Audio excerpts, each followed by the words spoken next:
पिछली श्रृंखला में हमने वाणी के महत्व पर विचार किया और हमने यह जाना कि वाणी जो है वह हमको ईश्वर से प्राप्त सर्वोत्तम वरदान है जो हमको अन्य जीवों से श्रेष्ठ बनाती है।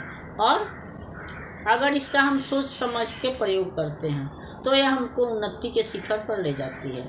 लेकिन अगर हम बिना सोचे समझे बोलते हैं तो वैसी स्थिति में वह हमको अवनति के गर्त में भी गिरा सकती है। यह दोस्त को दुश्मन और दुश्मन को दोस्त बनाने की क्षमता रखती है। इसलिए कवि कहता है कि ऐसी वाणी बोलिए मन का आपा खोए और उनको शीतल करे आपहु शीतल हुए। तो हमें इस तरह की वाणी का प्रयोग करना चाहिए जिससे कि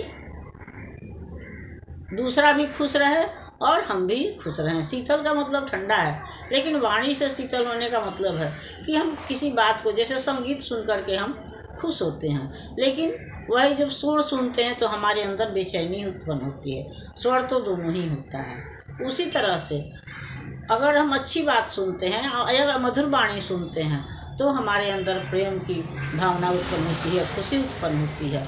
लेकिन अगर हम शोर सुनते हैं तो हमारे अंदर, या कड़वी बातें सुनते हैं तो हमारे अंदर क्रोध की भावना उत्पन्न होती है। इसलिए कवि का कहना है कि हमको अब अहंकार त्याग के, दूसरी बात है कि बोलने के ढंग से भी ये पता चल जाता है कि आपके अंदर आपकी भावना क्या है।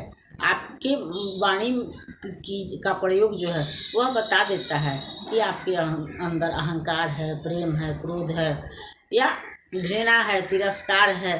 तो वाणी के माध्यम से हमारी भावनाएं प्रकट होती हैं। तो हमको मधुर वाणी का प्रयोग करना चाहिए।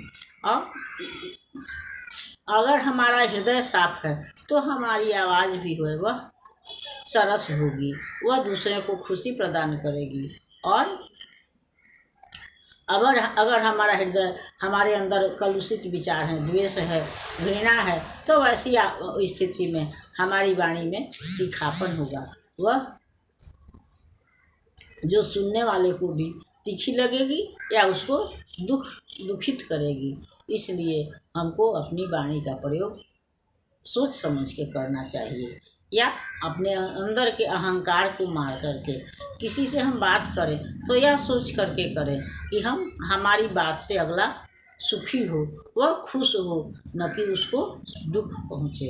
अगर कड़वी बात बोलने से अच्छा होता है कि हम चुप रहें, क्योंकि मधुर जो आवाज़ है, मधुर वचन से जात मिटी उत्तम जन अभिमान, तनिक शीत जल से मिटे जैसे दूध तूफान।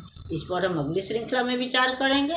तब तक यह श्रृंखला आपको पसंद आती है तो इसको लाइक कीजिए, सब्सक्राइब कीजिए। मिलते हैं अगली श्रृंखला में, तब तक के लिए धन्यवाद।